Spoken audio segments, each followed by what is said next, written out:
20 मील का सफर भी पहले कदम से शुरू होता है। अगर आप सफल बनना चाहते हैं तो मंजिल कितनी भी दूर क्यों ना हो, पहला कदम अवश्य रखें।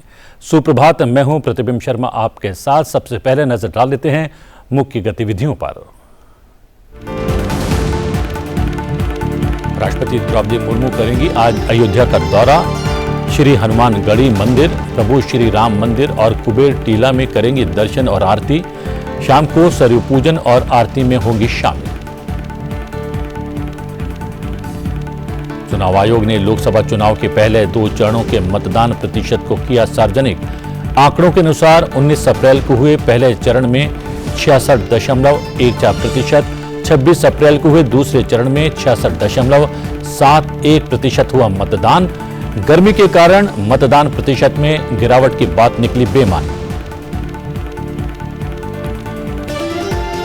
एडमिरल दिनेश कुमार त्रिपाठी ने 26वें नौसेना प्रमुख के रूप में संभाली भारतीय नौसेना की कमान। एडमिरल आर हरि कुमार का लिया स्थान। बोले, नौसेना को संभावित शत्रुओं से निपटने के लिए हर समय रहना होगा तैयार। का भारतीय नौसेना को और आत्मनिर्भर, मजबूत, टेक्नोलॉजिकल एडवांस सर्विस बनाने का होगा प्रयास। विदेश मंत्री एस जयशंकर ने नई दिल्ली में संयुक्त अरब अमीरात की मंत्री रीम अल हाशमी से की मुलाकात। बहुआयामी द्विपक्षीय संबंधों को लेकर हुई विस्तृत समीक्षा। भारत संयुक्त अरब अमीरात के व्यापक रणनीतिक साझेदारी को और प्रगाढ़ बनाने के उपायों पर हुई चर्चा। विदेश सचिव विनय क्वात्रा ने भी की भेंट। T20 विश्व कप के लिए भारतीय टीम का हुआ ऐलान। रोहित शर्मा करेंगे 15 सदस्य टीम की कप्तानी। हार्दिक पांड्या होंगे उप कप्तान। अमेरिका और वेस्टइंडीज में 1 जून से शुरू होगा T20 विश्व कप।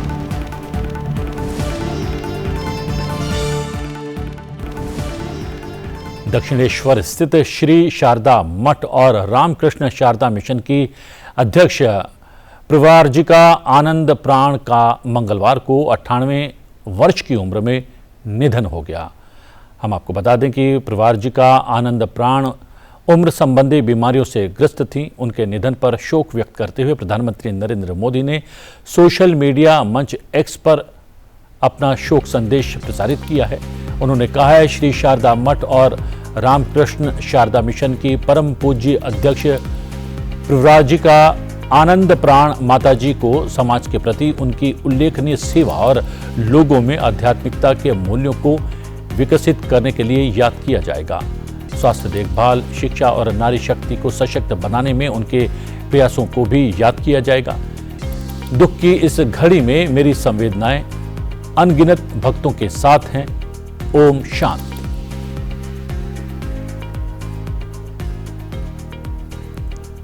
राष्ट्रपति द्रौपदी मुर्मू आज अयोध्या दौरे पर रहेंगी।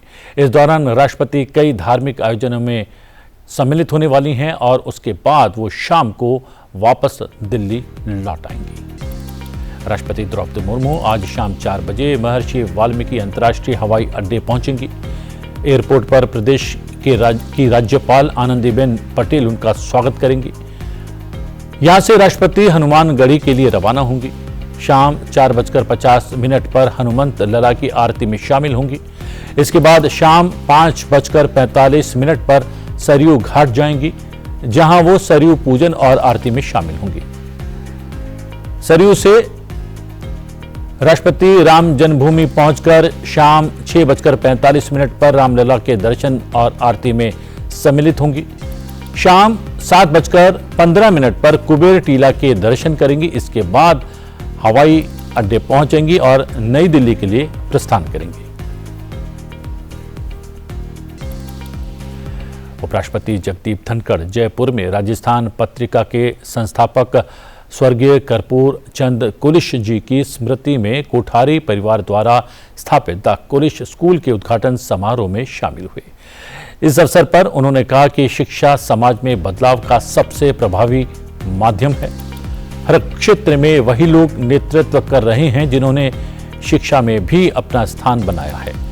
उपराष्ट्रपति ने जोर दिया कि हर बच्चे को उसकी रुचि के अनुरूप अपनी प्रतिभा को अभिव्यक्त करने के पर्याप्त अवसर मिलने चाहिए।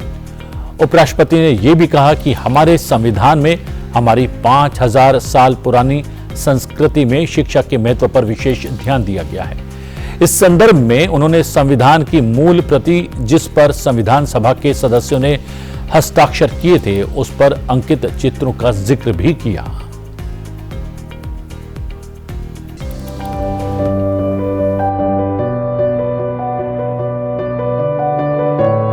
इस परिसर में कुलिस जी की प्रतिमा का अनावरण परम सौभाग्य है। कुलिस जी इस स्कूल की आत्मा है।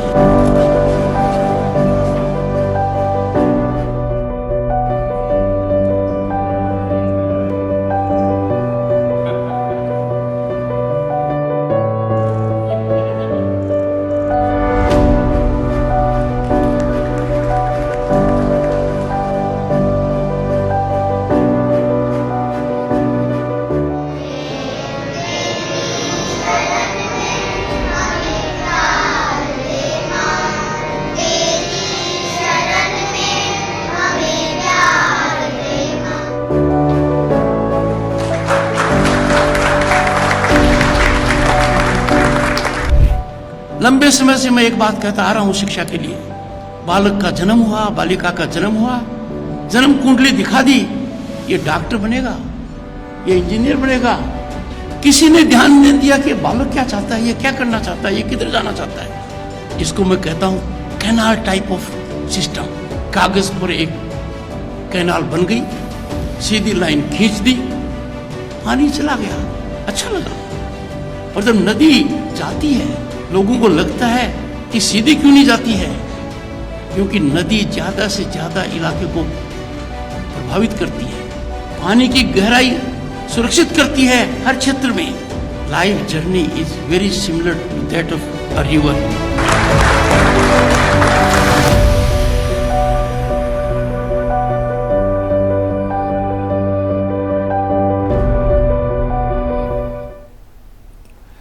चुनाव आयोग ने मंगलवार 7 मई को होने वाले लोकसभा चुनाव के तीसरे चरण की तैयारियों की समीक्षा की। मुख्य चुनाव आयुक्त राजीव कुमार और चुनाव आयुक्त ज्ञानेश कुमार और सुखबीर सिंह संधू ने भी बैठक में अपनी शिरकत की। वीडियो कॉन्फ्रेंस के जरिए आयोजित समीक्षा गोष्ठी में संबंधित प्रदेशों और क्षेत्रों में तीसरे चरण के चुनाव की निगरानी के लिए नियुक्त पर्यवेक्षकों ने हिस्सा लिया। तीसरे चरण के लिए कुल 265 केंद्रीय पर्यवेक्षक तैनात किए गए हैं। इनमें विशेष पर्यवेक्षक, सामान्य पर्यवेक्षक, पुलिस पर्यवेक्षक और व्यय पर्यवेक्षक शामिल रहे। लोकसभा चुनाव के तीसरे चरण का मतदान 7 मई को होने वाला है। तीसरे चरण में 12 राज्यों और केंद्र शासित प्रदेशों की कुल 94 सीटों पर चुनाव होने वाले हैं। इनमें गुजरात की 26, कर्नाटक की 14, मध्य प्रदेश की 8, महाराष्ट्र की 11, उत्तर प्रदेश की 10, पश्चिम बंगाल और असम की 4-4, बिहार की 5, छत्तीसगढ़ की 7, गोवा की 2, दादर नगर हवेली और दीव की भी 2 और जम्मू कश्मीर की 1 सीट पर मतदान होने वाला है।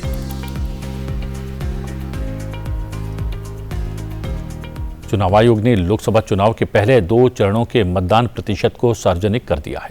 चुनाव आयोग द्वारा जारी मतदान के आंकड़ों से यह बात गलत सिद्ध होती है कि गर्मी के कारण मतदान प्रतिशत में गिरावट आई है।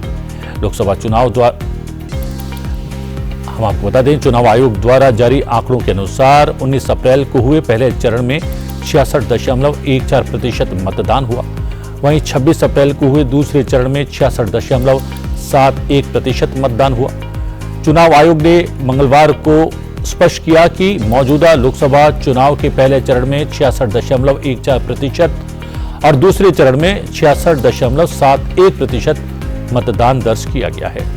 आधिकारिक तौर पर मतदान का आंकड़ा साझा करते हुए पोल पैनल ने कहा कि चुनाव के पहले चरण में 66.22% पुरुष और 66.07% महिला मतदाताओं ने मतदान किया।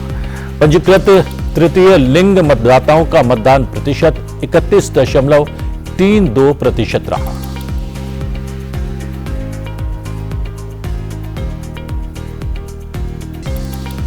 चुनाव आयोग द्वारा जारी पहले और दूसरे चरण के मतदान प्रतिशत आंकड़ों से साबित हो गया है कि चुनाव आयोग की मतदान में देशवासियों की ज्यादा से ज्यादा भागीदारी तय करने की कोशिशें रंग ला रही हैं। इन कोशिशों के कारण ही घर बैठे बुजुर्ग और दिव्यांग भी कर रहे हैं मतदान और दे रहे हैं लोकतंत्र में अपना योगदान।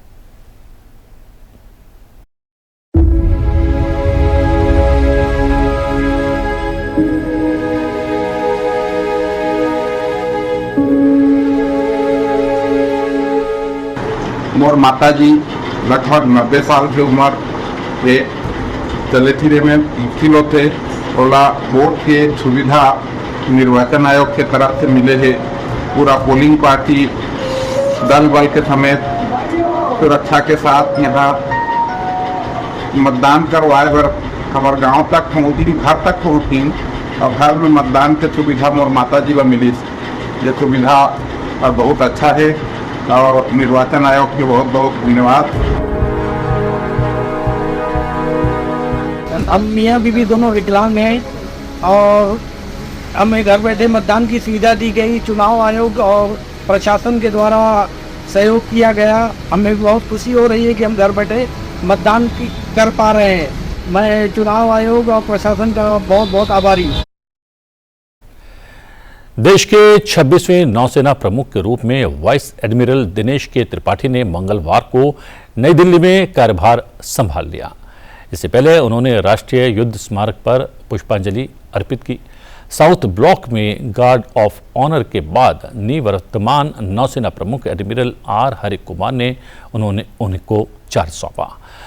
भारतीय नौसेना प्रमुख का कार्यभार संभालने के बाद एडमिरल दिनेश त्रिपाठी ने आत्मनिर्भरता की दिशा में भारतीय नौसेना के चल रहे प्रयासों को और भी मजबूत करने पर जोर दिया। एडमिरल दिनेश कुमार त्रिपाठी ने कहा कि भारतीय नौसेना को आत्मनिर्भर बनाने पर मेरा एकमात्र फोकस और प्रयास रहेगा। मैं नई तकनीकों को पेश करने और विकसित भारत के लिए आत्मनिर्भरता की दिशा में भारतीय नौसेना के चल रहे प्रयासों को और भी मजबूत करूंगा। एडमिरल त्रिपाठी ने कहा कि मेरा प्रयास भारतीय नौसेना को आत्मनिर्भर, मजबूत और तकनीकी रूप से उन्नत सेवा बनाने पर रहेगा।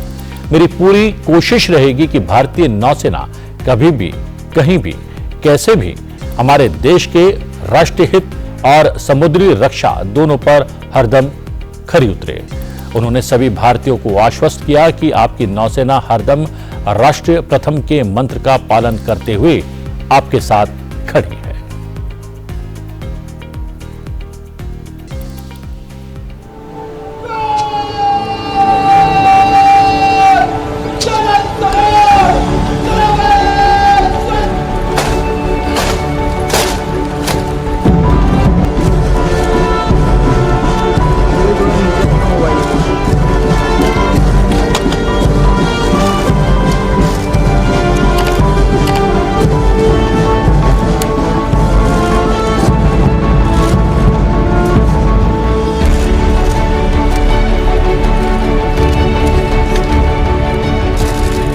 So today, I proudly hand over a combat-ready, credible, cohesive and future-proof force to my worthy successor, Admiral Dinesh Tripathi. And I am sure that Nausena will continue to do its duty and do it very well and excel in whatever they do hereafter as well. मेरी पूरी कोशिश रहेगी कि भारतीय नौसेना हमारे देश के जो समुद्री हित हैं या समुद्री रक्षा है उस पर हरदम खरी उतरे, कभी भी, कहीं भी, कैसे भी। मैं आप लोगों के द्वारा सभी भारतीयों को ये आश्वस्त कराना चाहता हूं कि आपकी नौसेना हरदम राष्ट्र प्रथम मंत्र के पालन करते हुए आपके साथ खड़ी है।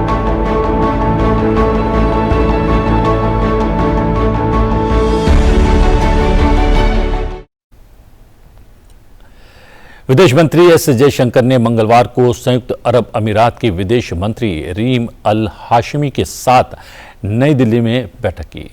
दोनों नेताओं ने क्षेत्रीय और वैश्विक मुद्दों पर विचार साझा किए। विदेश मंत्री एस जयशंकर ने एक्स पर रीम अल हाशमी के साथ बैठक की जानकारी शेयर की। उन्होंने कहा, यूएई के अंतर्राष्ट्रीय सहयोग राज्य मंत्री रीम अल हाशमी से मिलकर खुशी हुई। हमने हमारी व्यापक रणनीतिक साझेदारी में आगे के कदमों पर चर्चा की, साथ ही क्षेत्रीय और वैश्विक स्थिति पर दृष्टिकोण का आदान प्रदान भी किया। इससे पहले मंगलवार को विदेश सचिव विनय क्वात्रा ने भी मंत्री रीम हाशमी के साथ बैठक की थी।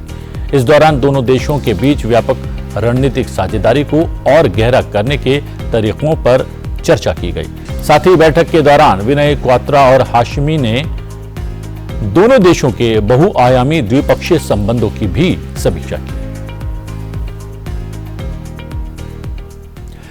मई के महीने के शुरुआत में ही देश के कई राज्य भीषण गर्मी की चपेट में आ गए हैं। वहीं हिमाचल प्रदेश के कई क्षेत्रों में भारी बर्फबारी भी हो रही है। झारखंड में बढ़ते तापमान और लू को लेकर कक्षा 8 तक की कक्षाएं बंद कर दी गई हैं। मंगलवार को लू की चपेट में आ जाने से दुमका जिले में 2 लोग बेहोश हो गए, इसमें से एक की जान चली गई। इसी खतरे को देखते हुए मौसम विभाग लगातार देश के सभी राज्यों और जिलों के बढ़ते तापमान और लू को लेकर अलर्ट जारी कर रहा है। वहीं दिल्ली एनसीआर में लोगों को मौसम से थोड़ी राहत मिली। मंगलवार रात राजधानी दिल्ली एनसीआर में तेज हवाओं के साथ हल्की बूंदाबांदी हुई। इसके चलते आज भी दिन के तापमान में गिरावट रहने की संभावना है। भारतीय मौसम विभाग ने बताया कि दिल्ली के लोगों को इस हफ्ते भी गर्मी से राहत मिलती रहेगी। देश और राज्यों के कई इलाकों में इन दिनों भयंकर गर्मी से तापमान बढ़ रहा है, लेकिन दूसरी ओर हम देख रहे हैं कि हिमाचल प्रदेश के कई पहाड़ी इलाकों में जमकर हिमपात भी हो रहा है। राजधानी शिमला सहित प्रदेश के अधिकांश हिस्सों में इस हिमपात की वजह से बारिश हुई है। वहीं किन्नौर जिला के नाको, आसरंग, रोपाहंगो जैसे कई इलाकों में बर्फबारी का दौर देखा जा रहा है। और बात करते हैं क्रिकेट की। भारतीय क्रिकेट कंट्रोल बोर्ड ने T20 विश्व कप 2024 के लिए टीम इंडिया की घोषणा कर दी है। रोहित शर्मा की कप्तानी में 15 सदस्य स्क्वाड के साथ 4 रिजर्व प्लेयर भी चुने गए हैं। स्क्वाड में यानी कि टीम में 5 बॉलर्स, 4 बैटर्स, 2 विकेटकीपर और 4 ऑलराउंडर्स शामिल किए गए हैं। इनमें 4 प्लेयर्स को बेंच पर बैठाया जाएगा। टीम की कप्तान रोहित शर्मा को सौंपी गई है। टीम में हार्दिक पांड्या को उप कप्तान की बड़ी जिम्मेदारी दी गई है। वहीं T20 विश्व कप में टीम की उप कप्तानी करने वाले हैं हार्दिक पांड्या। टीम में विकेटकीपर के रूप में ऋषभ पंत और संजू सैमसन को जगह दी गई है। टीम में केएल राहुल को मौका नहीं दिया गया है। शुभमन गिल, रिंकू सिंह को रिजर्व खिलाड़ियों के तौर पर शामिल किया गया है। रोहित शर्मा, यशस्वी जायसवाल, विराट कोहली और सूर्य कुमार यादव के रूप में 4 बैटर्स स्क्वाड का महत्वपूर्ण हिस्सा हैं। चारों ही प्लेइंग 11 में भी रहेंगे। रोहित यशस्वी ओपन करेंगे, विराट नंबर 3 और सूर्य कुमार नंबर 4 पर बैटिंग करेंगे।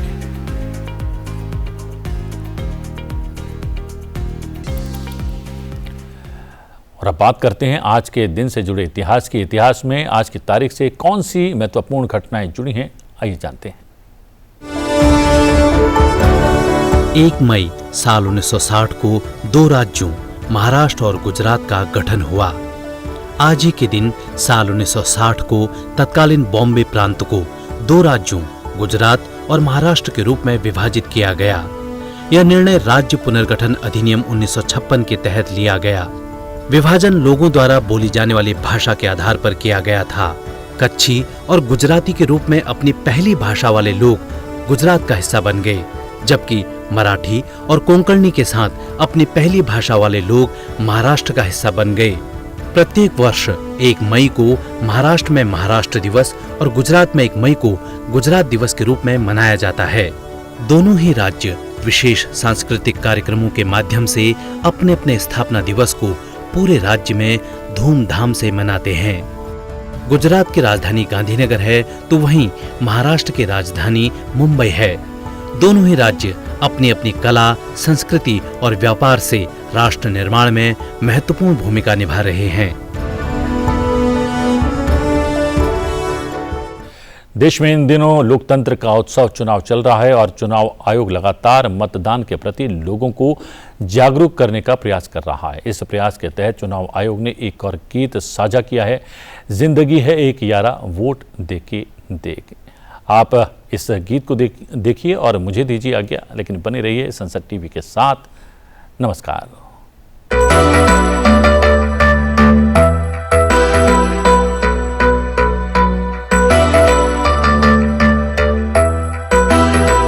ये देश हमसे है और हमें यकीन सिर्फ खुद पे है। प्रमाण कुछ भी हो लेकिन चुनाव हम पे। ये आवाज इस देश के लिए। Shake hey yo hey Bukaro check hey Bukaro check आरंभ है खेल का, न जाने कौन साथ देगा कि ये मैंने कौन से करम। जिंदगी है एक यारा वोट दे के देख, वरना जिंदगी तो वैसे भी बेरंग। आरंभ है खेल का, न जाने कौन साथ देगा कि ये मैंने कौन से करम। जिंदगी है एक यारा वोट दे के देख, वरना जिंदगी तो वैसे भी बेरंग। सोच के ना सोच अब, खुद को ना खरोच अब, दे रहा कमान तुझको देश की आवाम अब। युवा जाति पाती नहीं, सुखिया दुख का साथी नहीं, खुद पे हो यकीन तेरी जिंदगी बैसाखी नहीं तो खुद से आंखें मीच के जिंदगी को खींच ले। दे रमान समाज को तू अपनी ऐसी सीख से, खुद को तू उठाएगा, देश को बचाएगा। खुद के अपने फैसले तू खुद से आजमाएगा, दिल में रख के हौसले सबको तू समझाएगा। जिंदगी बैसाखी पे नहीं खुद से तू चलाएगा। थोड़ी थोड़ी देर हो या दिल में भी अंधेर हो, देश की आवाम तू कल वोट देने जाएगा। सही है देश का समान, सही है गौरव अभिमान, इस देश की तो आईडी बनी, तेरे उंगलियों के रस है पहचान। एवरीबॉडी आरंभ है खेल का, न जाने कौन साथ देगा कि ये मैंने कौन से करम। जिंदगी है एक यारा वोट दे के देख, वरना जिंदगी तो वैसे भी बेरंग। आरंभ है खेल का, न जाने कौन साथ देगा कि ये मैंने कौन से करम। जिंदगी है एक यारा वोट दे के देख, वरना जिंदगी तो वैसे भी बेरंग। अफवाहों से बचे, दिल की सुने, सिर्फ एक बटन दबाकर सही सरकार चुने। लोग कहते हैं हमारे एक वोट से क्या होगा, उन्हें बता दो हमारा एक वोट ही काफी है। कल्याण है छिपा हुआ ये खोजते विकास को, खाट पे ये बैठ के जो घूरते आकाश को। गढ़ रहे कहानियां जो सोच के दिमाग में कि एक वोट से ही क्या हो जाएगा समाज को। तो खुद को बूंद मान के खाली करके रास्ते, खुद से आगे बढ़ता जा तू लहरें लेके साथ में। बूंद बूंद हो के झूठ सागर भी बन जाएगा, बस एक तेरे वोट से ये देश बदल जाएगा। तो खुद पे तू यकीन कर, आंसुओं को छीन कर, तुझ पे है ये देश इस बात को तू मीन कर। आने वाले पीढ़ियों को क्या क्या तू सिखाएगा, देश की आवाम तू कल वोट देने जाएगा। आरंभ है खेल का, न जाने कौन साथ देगा कि ये मैंने कौन से करम। जिंदगी है एक यारा वोट दे के देख, वरना जिंदगी तो वैसे भी बेरंग। आरंभ है खेल का, न जाने कौन साथ देगा कि ये मैंने कौन से करम।